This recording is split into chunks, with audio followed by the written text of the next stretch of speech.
वस्सलातु वस्सलाम अला मन ला नबिय्य बअदा अम्मा बाद फ़अऊज़ु बिल्लाहि मिनश शैतानिर रजीम बिस्मिल्लाहिर रहमानिर रहीम या अय्युहल्लज़ीना आमनू बिस्सब्रि वस्सलाम।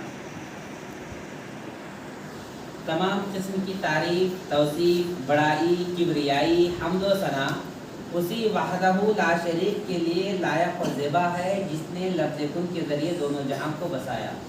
वादहू दरूद व सलाम का नुज़ूल हो अल्लाह के तमाम अंबिया किराम पर जिन्होंने अल्लाह की दी हुई अमानत अपने उम्मतों तक पहुँचाया। खुसूसन मेरे और आपके आका ताजदार मदीना खातमुल अंबिया इमामुल कौनैन शाफ़ी कौसर साक़ी मशर खातमुन नबीय्यीन नबी मुरसलीन अहमद मुज्तबा मुहम्मद मुस्तफ़ा सल्लल्लाहु अलैहि वसल्लम। मोहतरम सामाईन, मैंने आज एक ऐसी टॉपिक को छेड़ा है जिसे सुनने में मज़ा और अमल करने में मज़ा। क्या है वो? सबर।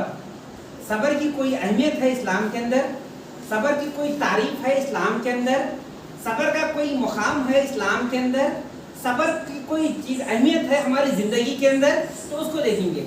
सबसे पहले चीज़ अल्लाह रब्बुल आलमीन ने कुरान के अंदर जहाँ कहीं भी, पूरे कुरान में जहाँ कहीं भी रब्बुल आलमीन ने सबर के बारे में जिक्र किया तो उससे पहले आमनू का जिक्र किया, यानी ईमान वालों। जैसा कि या अय्युहल्लज़ीना आमनू बिस्सब्रि वस्सलाम, ऐ ईमान वालों तुम सबर करो। और फिर कह दिया गया ऐ ईमान वालों तुम सबर करो। और उसके बाद कैसे सबर करना है? नमाज के जरिए सबर भी करना है और नमाज के जरिए। तो गोया यहाँ पर एक बात ये समझ में आनी चाहिए, अल्लाह रब्बुल आलमीन ने कुरान में एक ऐसी भी आयत रखा जिसका नाम है सूरे हूद। क्या नाम है? सूरे हूद। रब्बुल आलमीन ने वहाँ पर बगैर आमनू की जिक्र किया। जैसा जब आयत है इल्लल्लज़ीना सबरू व अमिलुस सालिहात उलाइका लहुम मग़फ़िरतुन कबीरा व अज्रुन कबीर। रब्बुल आलमीन ने कहा जिन लोगों ने सबर किया, अमले सालिह किया, वही लोग कामयाब हो गए, वही लोग मग़फ़िरत पा गए और उन्हीं लोगों के लिए अजर है।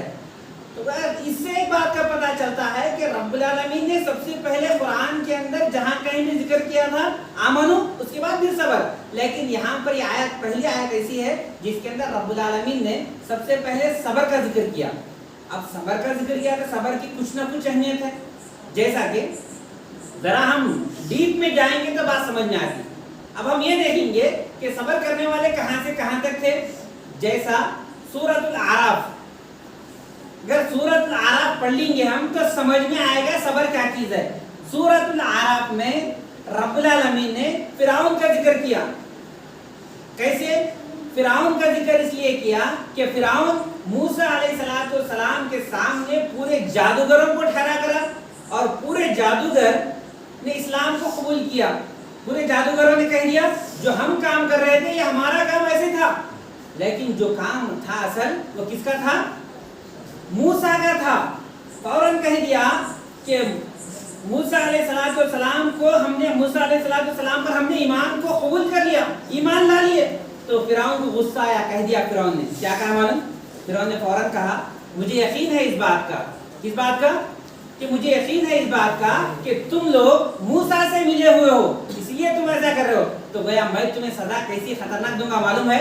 फिरौन ने सजा सुना रहा। सुनो, फिरौन सजा सुना रहा किसको? पूरे जादूगरों को सुना रहा सजा ये कि मैं तुम्हें मसलिया करूंगा। क्या?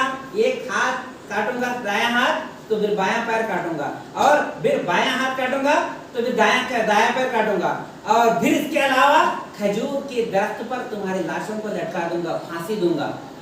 तो ये सुनने के बाद उन्होंने जो अभी अभी ईमान लाए थे, कब? थोड़ी देर पहले ईमान लाया, मूसा अलैहिस्सलाम के करिश्मे को देखकर, मूसा अलैहिस्सलाम के रब्बुल आलमीन के इस चीज को देखकर, रब्बुल आलमीन ने जो चीज अता की थी मौजूदे को देखकर ईमान लाए थे। उन्होंने फौरन कह दिया, क्या कह दिया? रब्बना इग़फिर लना अलैना सबरन, ऐ अल्लाह हमारे ऊपर सबर को ढाल दे, यानी सबर को बढ़ा दे।